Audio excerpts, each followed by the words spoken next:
In this video, you will make a recipe finder project in 2024 which is going to test all of your JavaScript foundations, asynchronous JavaScript as well as your ability to make the project appear nice for the users. Hi, मेरा नाम साद है and we will make projects which are new, unique and interesting. Calculator और to-do list हर कोई करता है. We will do something new. Code का link description में होगा if you want to play with it on your own laptop. लेकिन I recommend कि मेरे साथ आप वीडियो को देखकर कोड करें ताकि आपको भी समझ आए कि व्हाट इज हैपनिंग साथ साथ. This is a beginner friendly tutorial जो आप काफी जावास्क्रिप्ट कॉन्सेप्ट्स क्लियर करेगा, इसीलिए बाकी वीडियो से थोड़ी लंबी है इसकी लेंथ. Let's get started. कोई भी जावास्क्रिप्ट का प्रोजेक्ट हो उसे हम स्टेप बाय स्टेप इम्प्लीमेंट करते हैं.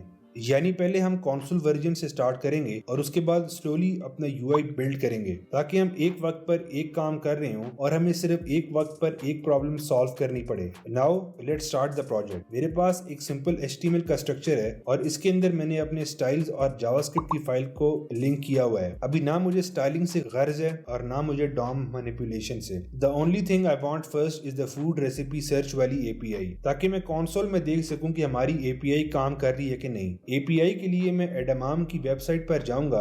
चूंकि मैंने पहले इस पर अकाउंट बनाया हुआ था फॉर प्रीवियस प्रैक्टिस प्रोजेक्ट्स, तो मेरे पास ये API कीज ऑलरेडी हैं. आपने फर्स्ट टाइम अकाउंट बनाना है तो it's a normal process. Recipe की API के लिए आपने स्क्रॉल डाउन करना है और इस फुटर के अंदर उसका लिंक है. आप इधर से API को ले सकते हैं. You need to go to the documentation tab और उधर हमें ये API मिल जाएगी. जब आप बना लें अकाउंट तो आप एप्लीकेशंस पर आएंगे और इधर होंगी आपकी अपनी स्पेसिफिक एप्लीकेशन आईडी और एप्लीकेशन कीज. इनको कॉपी करके अपने पास रख लें saved in a notepad for now. ये था process on how to get the API from the Edamam website. अब इस API को यूज कैसे करना है? सिंस वी नो कि APIs हमारे एसिंक्रोनस जावास्क्रिप्ट के अंदर फॉल करती हैं, as we need asynchronous code to deal with APIs, तो हम इधर async await का इस्तेमाल करेंगे. अभी ना तो हमने कोई UI क्रिएट करना है और ना कोई बटन. हम डायरेक्ट कंसोल में इसको रन करेंगे and then we will see the result. As soon as we get the API working, तो हमारा नेक्स्ट काम होगा इस रिजल्ट को ब्राउजर में लेके आना, because it's much easier to transition from one step to the other. Now the most important thing in JavaScript, और ये काफी लोग इस पर अमल नहीं करते, वो है कि एक फंक्शन के अंदर 100 डिफरेंट काम कर रहे होते हैं, जबकि ऐसा होना नहीं चाहिए. एक function should be able to do one thing and one thing only. इससे हमारा कोड भी साफ दिखता है और इसको समझने में भी आसानी होती है कि what our code is doing. इसे हम सिंगल रिस्पॉन्सिबिलिटी प्रिंसिपल कहते हैं. जैसे अगर मैं एक फंक्शन बनाऊं which is responsible for fetching of the data in the API, तो ये सिर्फ API के डाटा को फेच करने के लिए इस्तेमाल होना चाहिए. इसी के अंदर आप डॉम मैनिपुलेशन ऐड कर दें तो it's going to cause a lot of confusion और एक चेंज करने से शायद दूसरी चीज काम करना छोड़ दे. We will be using this principle and you will see कि हमारा कोड कितना क्लीन और एफिशिएंट होगा. नाउ हम इधर एक फंक्शन बनाएंगे कॉल्ड फेच रेसिपीज. इसका काम होगा सिर्फ और सिर्फ डाटा को लेके आना. When we call this function, हमने जो एप्लीकेशन की और एप्लीकेशन आईडी जो कॉपी की थी as well as the API itself, उसको इधर पेस्ट करेंगे in their respective variables. Now how will this application ID and application key is going to go in the API URL? वो हम करेंगे template literal से. Template literals हमारे ये backticks होते हैं which can insert a variable name inside the URL like this. तो इसकी टाइप है पब्लिक और उसके बाद हमने लिखना है Q which stands for query कि कौन से आइटम इसने सर्च करने हैं. Whether the user enters tomato, cherry, apples, etc. इसको अभी ब्लैंक रखते हैं. एस इसको थोड़ा सा आगे चल के बताता हूँ कि वैल्यू हमने कहाँ से लेके आनी है. अगर आप कंफ्यूज्ड हैं कि ये हमने वैल्यूज कहाँ से लेके आए हैं, ये डॉक्यूमेंटेशन में मेंशन्ड है कि कौन सी चीजें रिक्वायर्ड हैं, कौन सी ऑप्शनल हैं और कौन सी आपने ऐड करनी है to get the result that you want. और इधर हम डालेंगे अपनी एप्लीकेशन आईडी और एप्लीकेशन की. ये हमारी API का total structure which contains our application key, application ID, query जो अभी blank है and the type which is set to public. अब हमने asynchronous कोड के साथ इसे कनेक्ट करना है to fetch the data. Conceptually अगर देखें तो क्या करना है हमने, हम चाहते हैं कि जब ये कोड रन हो यानी जब फंक्शन कॉल हो तो उसके अंदर जो डाटा है वो हो हमारी यूजर की इनपुट वैल्यू और वो वैल्यू जाए सीधा इस क्वेरी के अंदर.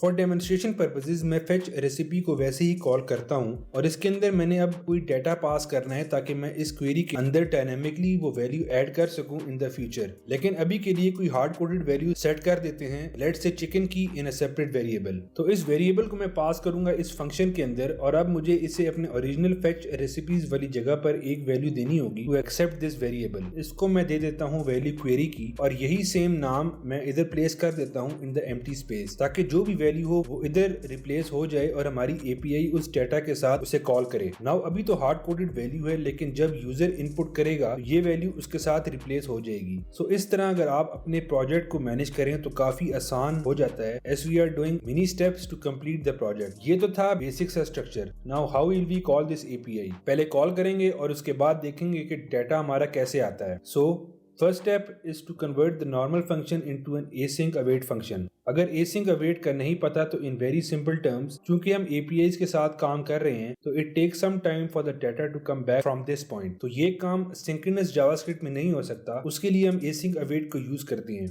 async बताता है कि अभी एक फंक्शन ने promise रिटर्न करना है और await बताता है कि जब तक promise नहीं आता उसका इंतजार करो। नाउ हम API कॉल के लिए try catch का ब्लॉक यूज करेंगे। try के अंदर API कॉल होगी और कैच के अंदर कोई भी एरर हुआ वो उधर जाएगा ऑन गेटिंग हैंडल्ड कि उसे कैसे हैंडल करना है। सबसे पहली चीज जो स्टैंडर्ड है वो है कि डाटा के लिए हम रिस्पॉन्स का वेरिएबल नेम बनाते हैं और फेच की मदद से अपनी एपीआई को कॉल करते हैं, लेकिन हम इसके साथ लगाते हैं अवेट का कीवर्ड जो बताएगा कि इस एपीआई से हमने डाटा निकलवाना है और वेट करता है फॉर द प्रॉमिस। अब इधर लगाएंगे एक चेक कि अगर रिस्पॉन्स हमारा ओके नहीं है तो एक कंसोल लॉग में वो चीज डाल दो कि डाटा फेच नहीं हो सका। जब रिस्पॉन्स ओके आ जाए तो उसे डाटा के वेरिएबल में डाल देंगे and then return the data. Catch block के अंदर हम एरर्स को कैच करते हैं और इधर हम एरर को लेंगे इन द ब्रैकेट्स और कंसोल एरर कर देंगे विद द एरर इटसेल्फ और रिटर्न कर देंगे नल कि हमें कुछ नहीं रिटर्न करना as there is nothing to return. ये तो था कि एपीआई फेच कैसे होगी। अब जो हमने फंक्शन जिधर कॉल किया था उधर जाएंगे वापस और इधर अब वो डाटा को एक्सट्रैक्ट करेंगे। डाटा को एक्सट्रैक्ट करने के लिए हम देन कैच का ब्लॉक इस्तेमाल करते हैं कि अगर डाटा हमारे पास आया है प्रॉमिस से तो उसको देन के ब्लॉक में डाल दो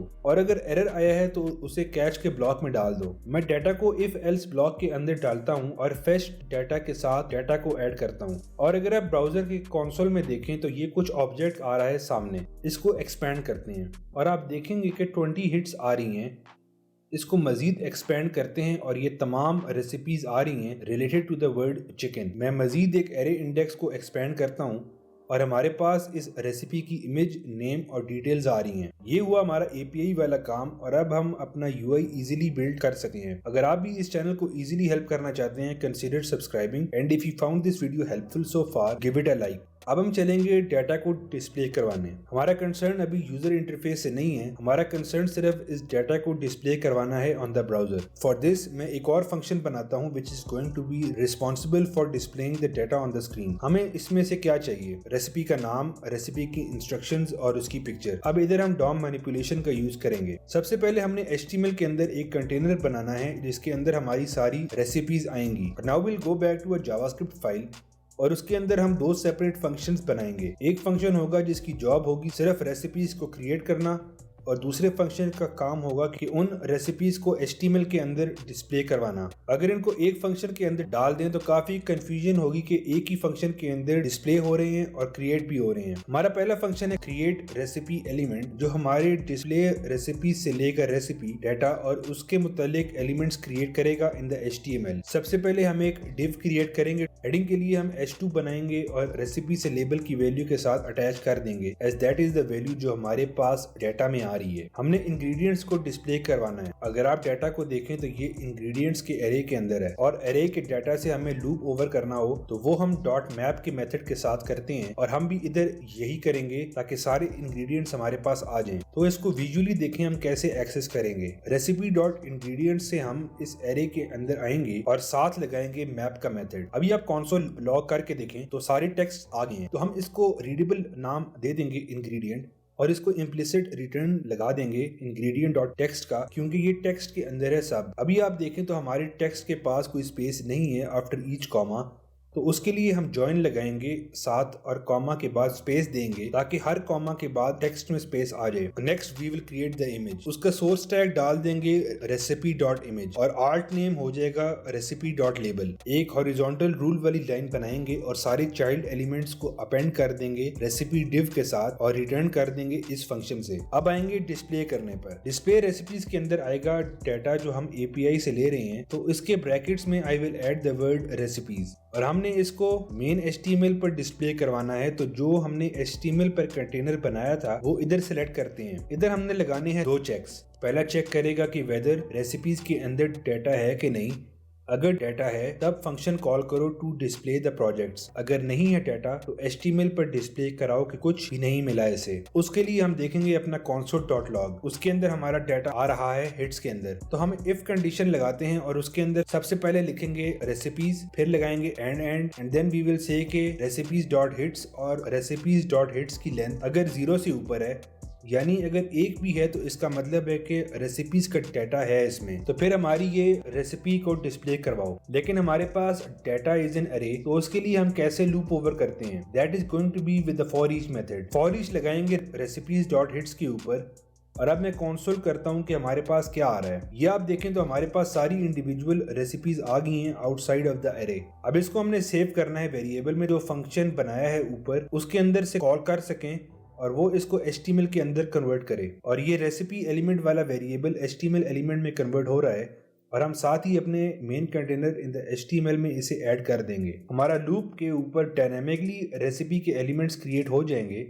नो मैटर जितने मर्जी हो जाएं एलिमेंट्स रेसिपी के अंदर। और ये स्टेप बाय स्टेप हम कर रहे हैं। अगर UI UX DOM मैनिपुलेशन पहले कर ली होती तो काफी मुश्किल पेश आती। अब हम चलेंगे how we can incorporate the search functionality, कि यूजर कोई सर्च करे और बटन क्लिक के ऊपर कैसे रिजल्ट डिस्प्ले होगा हमारा। फॉर दिस हम सबसे पहले जाएंगे अपने HTML में और उधर इनपुट फील्ड को ऐड करेंगे as well as the button. Input field is quite simple और बटन भी सिंपल है with values that are just highlighting के इधर सर्च करनी है आपने कोई रेसिपी। अभी जो ये फंक्शन कॉल हो रहा है फेच रेसिपी का, हम इसको इधर से करेंगे कमेंट, बिकॉज वी वांट कि हमने बटन क्लिक के ऊपर इसको डिस्प्ले करवाना है। मैं इस क्वेरी वेरिएबल को भी रिमूव कर देता हूँ। बिफोर वी डू एनीथिंग हम ये मेक श्योर करेंगे कि but the person is searching for, उसकी वैल्यू हमें एक्सेस हो जाए। हम अपने बटन पर आएंगे और इसको एक फंक्शन देंगे सर्च रेसिपी का, और अब आएंगे अपने इस फंक्शन के अंदर जो हमने इनपुट को क्लास दी हुई थी, उसको करेंगे टारगेट और वैल्यू के साथ इसको एक वेरिएबल में स्टोर कर देंगे।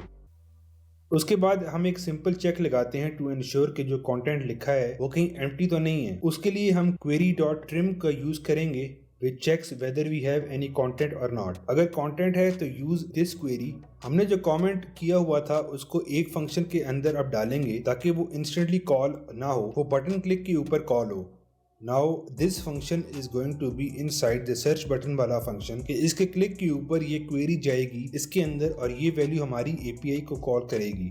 Now if I type milk तो हमारे पास मिल्क की रेसिपीज आ जाएंगी। लेकिन अभी एक इशू है, वो ये कि अगर मैं इधर टाइप करूं पोटैटो और क्लिक करूं तो आप देखेंगे कि ये मिल्क वाली रेसिपीज रिप्लेस नहीं हुई, बल्कि पोटैटो वाली रेसिपी नीचे आ रही हैं। इन्होंने इसको रिप्लेस नहीं किया। तो हमारा जब भी बटन क्लिक हो इसमें कंटेनर जो HTML के अंदर है उसके पहले कंटेंट जो करना है एम्प्टी, और उसके बाद हमने दोबारा न्यू रेसिपीज के साथ फिल करना है। हम बनाएंगे एक और function called clear recipe list, जिसका काम सिर्फ होगा कि मेन HTML कंटेनर को करो टारगेट और उसका इनर HTML कर दो एम्प्टी, और इसको हम बटन वाले फंक्शन के अंदर करेंगे कॉल, जिससे हर बटन क्लिक पर पहले कंटेनर होगा एम्प्टी और उसके बाद ये रेसिपीज वाला फंक्शन होगा कॉल। अब मैं दोबारा करता हूँ मिल्क को सर्च, वर्किंग फाइन। अब मैं करता हूँ पोटैटो को सर्च और नाउ इट्स वर्किंग फाइन। ये था main concept of the recipe finder app. If you still watching you are an amazing learner and I hope you learn something new today. Keep going. JavaScript हमारी जहाँ पर खत्म हुई, मैं CSS का code copy paste करता हूँ as it's quite basic और वीडियो भी लंबी ना हो। कोड का लिंक डिस्क्रिप्शन में होगा। वीडियो अच्छी लगी है तो do comment, like and subscribe to the channel for more front end tutorials. अगर आपने फ्लेक्सबॉक्स सीखनी है you can watch this playlist.